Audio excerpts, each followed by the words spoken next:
Welcome to my channel. I am a 22-year-old, or at least I will be 22 for the next 2 days before my birthday, and I'm budgeting out my paychecks and going over all my financials pretty much on a weekly basis on this channel, and the main system I use is YNAB. So in this video, I'm going to be budgeting my paycheck for my full-time job.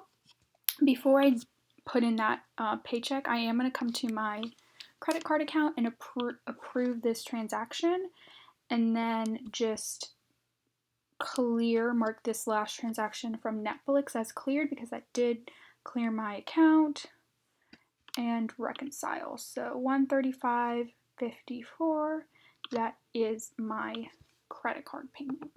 Next thing I'm going to do is come to my Discover credit card account and enter in a transaction to Feeding America in my giving category, and this will be a donation, and it will be for $20.90. So if you see that up here, that this came up as overspending because if I go to my budget for the month of May, I only had $20 to budget, but I decided to cover the cost of like the credit card charge, so that increased this to 90. That increased by 90 cents. So I'll cover that in a second. I'm going to come to my checking account and go ahead and change this up here. This is my full-time job paycheck, and it always appears in my account a day early, and it just takes a day to clear. And then it's, instead of the 27 cents like it was the previous two checks, it was actually 26 cents. So this payment to my mom cleared, and I'm also going to approve this transaction but not clear that. And then I'm just actually going to go ahead and budget. This is going to be a pretty quick budget because my computer is already heating up, overheating from me recording this. So if you hear any background noise or buzz, I'm so sorry about that. That is my computer. So I'll try to talk over that for you. But in May, you can see everything in May is budgeted for. And we're going to flip forward a month, and actually everything in June is budgeted for as well, which is great. So I'm going to go ahead and flip to July, where and this is kind of how I budget 2 months ahead, so the money I'm getting in May is going to July expenses. So this is something new for my last budget.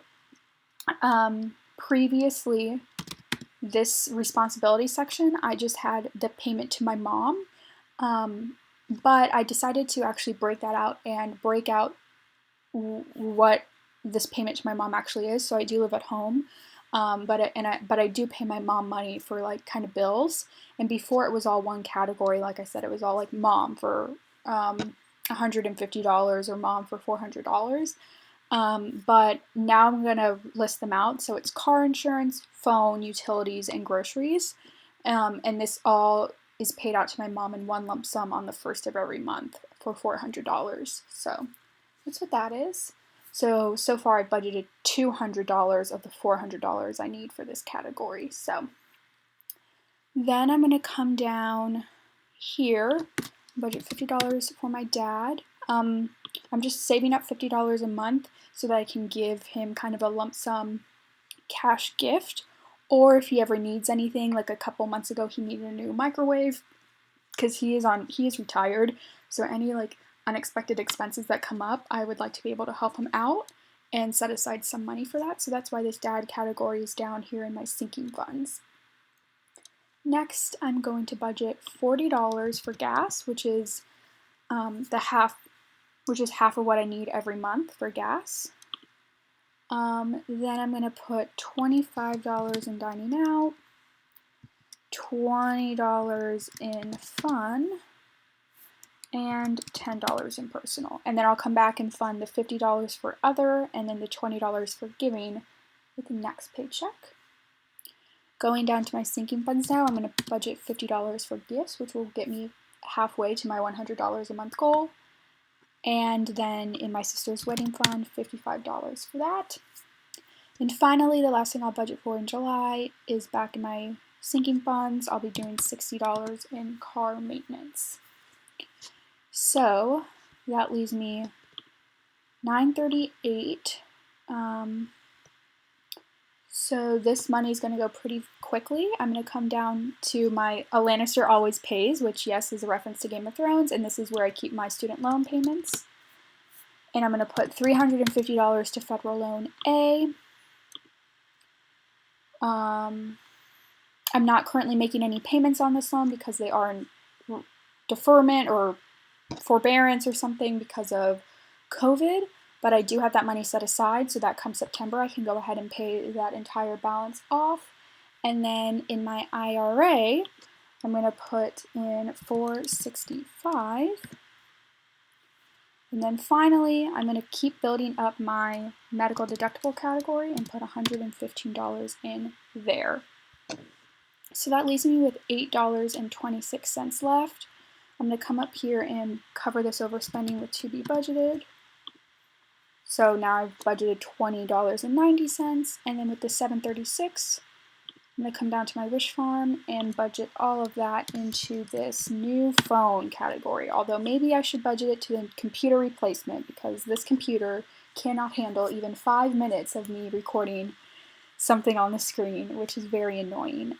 So I'm so sorry if this was a really quick budget. And if you're a new watcher, I will link a playlist at the end of this video so you can go ahead and watch my older videos where I'm not going as fast and I have more time to explain things. But I mean, honestly, that's going to be it. There's not too much else to go over, and be on the lookout in the next coming weeks. I'll continue to post budgeting videos and end of month reviews and all of that, but I'm also going to upload some videos over the next couple of weeks or months about YNAB tips and tricks, not necessarily how to set up YNAB, but some of the things that I use in my naming categories or in the accounts page to really step up my financial game. So thank you so much for watching. I hope you enjoyed.